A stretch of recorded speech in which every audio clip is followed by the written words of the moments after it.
So now we are going to see the next topic and it is the one of the important topic. ठीक है, यहाँ पे topic का नाम क्या है? Ohm's law. ठीक है, अभी यहाँ पे ओहम्स लॉ जैसे कि हम लोग ने प्रीवियस लाइक कॉन्सेप्ट में ही देखा था. मैंने बोला था ये एम्पियर हो गया, जूल हो गया, कूलम हो गया, ये सब क्या है? साइंटिस्ट का नाम. ये सब क्या रहते हैं? साइंटिस्ट के नेम्स रहते हैं. ठीक है, जो जिसने इन्वेंट किया उसी के ओनर में उसका क्या दे देते हैं उन लोग?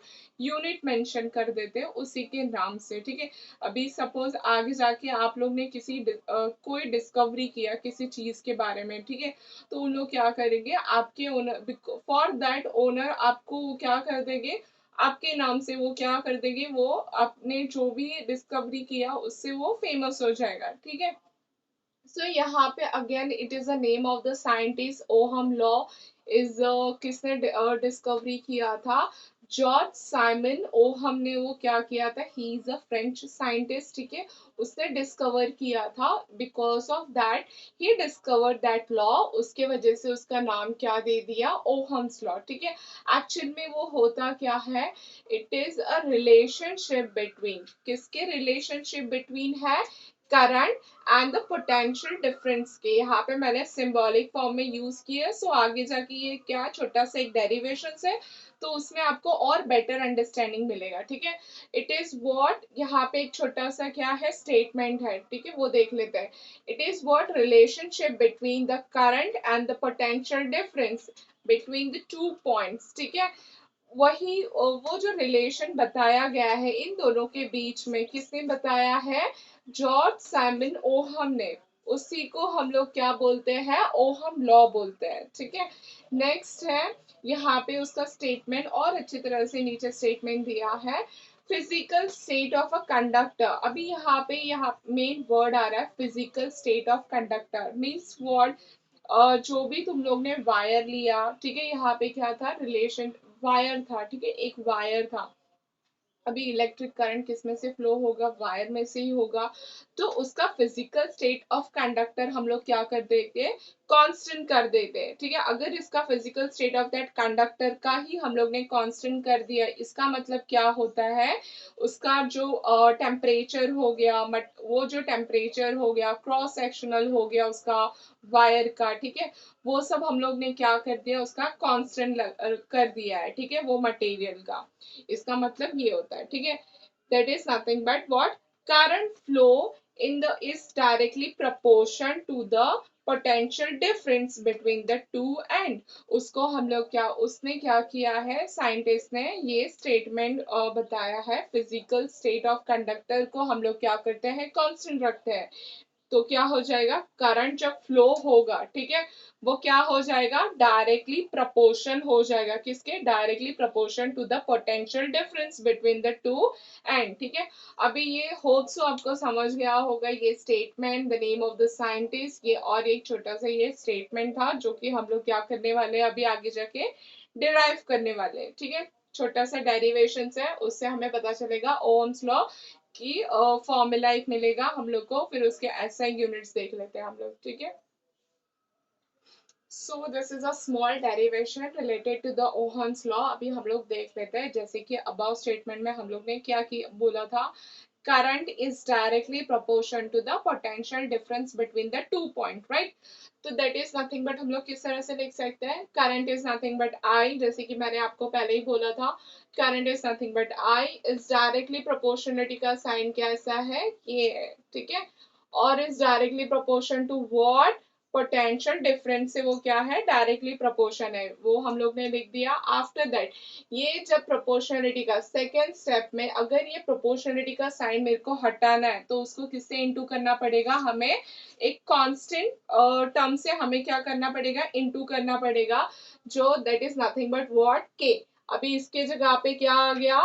के आ गया. In the place of proportionality sign we have remove that and we have multiply K. ठीक है, अभी के क्या है? कांस्टेंट प्रोपोर्शनलिटी है, उसका वैल्यू कुछ नहीं होता, कुछ इफेक्ट भी नहीं होता. ठीक है, सो हमें क्या मिला? I is equal to K into V. ठीक है, next what we are going to do, इसको हम लोग क्या करते हैं, रीअरेंज करते हैं। ये के को मैंने यहाँ पे क्या कर दिया, शिफ्ट कर दिया, ये इक्वल टू के इस साइड में आई के साथ मैंने क्या कर दिया, शिफ्ट कर दिया। तो वो कैसे हो गया, आई इंटू वन अपॉन के इज इक्वल टू वी। अभी यहाँ पे वन अपॉन के का वैल्यू क्या है, R. R is nothing but what, resistance of the conductance. अभी रेजिस्टेंस होता क्या है, एग्जाम्पल मैं बता देती हूँ आप लोग को, आगे भी हम लोग अभी देखेंगे रेजिस्टेंस होता क्या है। एक एग्जाम्पल के तौर पे हम लोग देख लेते हैं।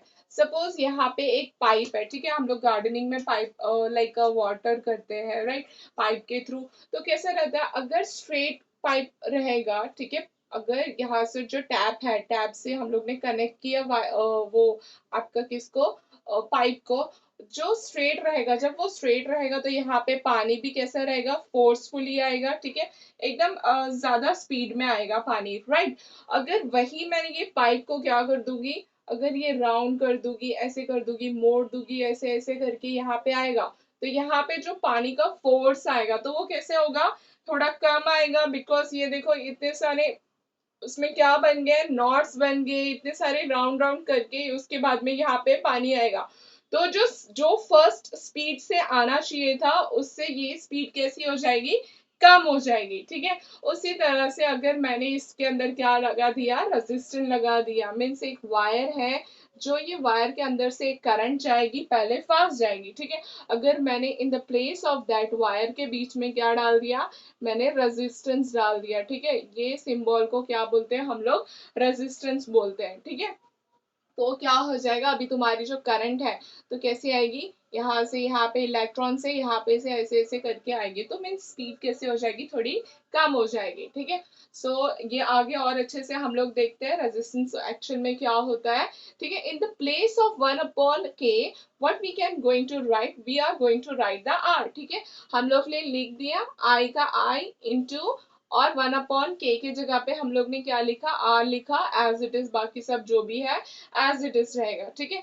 और एक अच्छे अच्छे सी फॉर्म में कैसे, और इसको क्या करेंगे हम लोग, रीअरेंज करेंगे, that is nothing but V यहाँ पे is equal to I R. अभी देखो यहाँ पे अगर न्यूमेरिकल्स में आपको पूछते हैं किसका, ये दोनों का किसी दो का वैल्यू दिया रहेगा और एक का हम लोग को फाइंड आउट करने का, और किस फॉर्म में लिख सकते हैं हम लोग, आर के, आर के भी फॉर्म में मैंने यहाँ पे लिखा है, R is nothing but V upon I. और भी फॉर्म में कैसे लिख सकते हैं, आई के फॉर्म में लिख सकते हैं, वी के फॉर्म में तो ऑलरेडी है, आर के फॉर्म में लिखा, आई के फॉर्म में भी लिख सकते हैं। अगर न्यूमेरिकल्स में जनरली होता क्या है, कोई भी दो टर्म्स दिए रहेंगे, एक टर्म को हम लोग को क्या करना पड़ता है, फाइंड आउट करना पड़ता है, ठीक है। अभी उसकी यूनिट्स देख लेते हैं, और किस तरह से सी ओहम को किस तरह से रिप्रेजेंट किया गया है, this is a form, this is a symbolic form for the ohm. One ohm is nothing but one volt upon one ampere, ठीक है।